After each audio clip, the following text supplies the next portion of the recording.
we were always friendly, but anyway, the romance really got kicked in, got started when both my parents were very ill, and on Greek Easter, my father was born in Greece. On Greek Easter, Jerry came up with this beautiful tray of all this Easter specialties, food specialties he'd gotten at a Greek restaurant in Washington.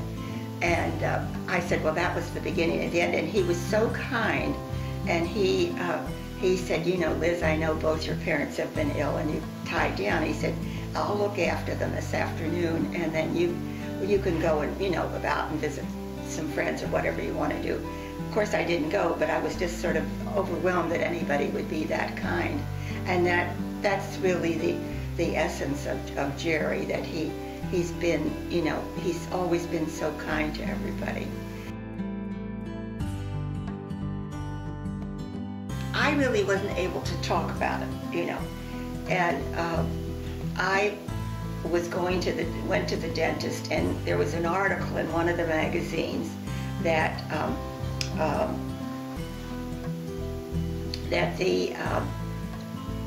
they had found this drug that they thought was going to help patients with Alzheimer's or dementia. And so I went up to the receptionist and I asked her if she could make a copy of it. And I said, Jerry has Alzheimer's. And when I finally said it, the tears started to come and I couldn't stop crying. I saw a flyer about this 6-week program for people who have memory loss and the people that are taking care of them. And so I said, oh, gee, that sounds nice. You know, I said, let's go. And of course, he never realized he had the dementia or Alzheimer's. So we went, and it really was a wonderful course. And then they talked about, the social worker talked about the daycare. He was at Iona.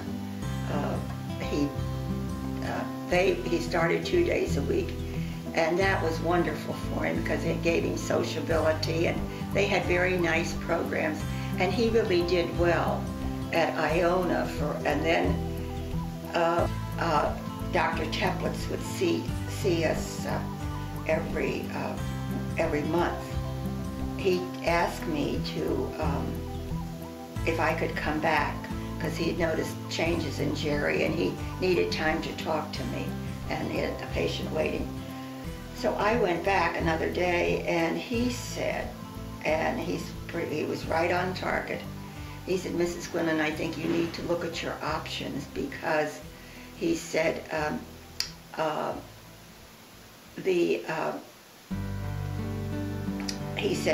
I think in 6 to 12 months, Mr. Quinlan won't be able to walk. And he said either he's going to fall and break a bone, or the disease is going to progress that he's not going to be able to walk. And in 9 months, he couldn't walk. He can't walk now. The Methodist home has the best reputation for nursing care. And so was the first place I went.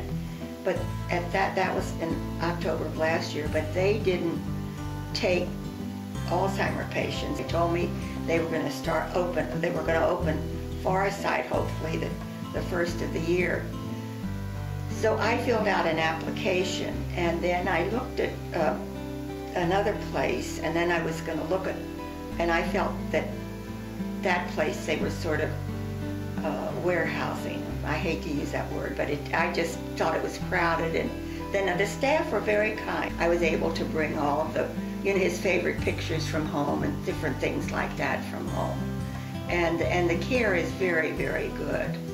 They're kind, and they're consistent, and they're thoughtful, you know. So public rooms are beautiful.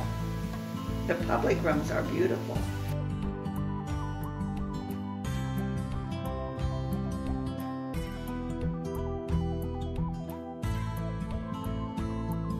So it's very nice, and the staff, I have to say that the staff are lovely to me, because, you know, sometimes it gets to you when I'm here, not often, but the tears come, and then I leave, but one of them follows me out, to help me, but no, they're good here.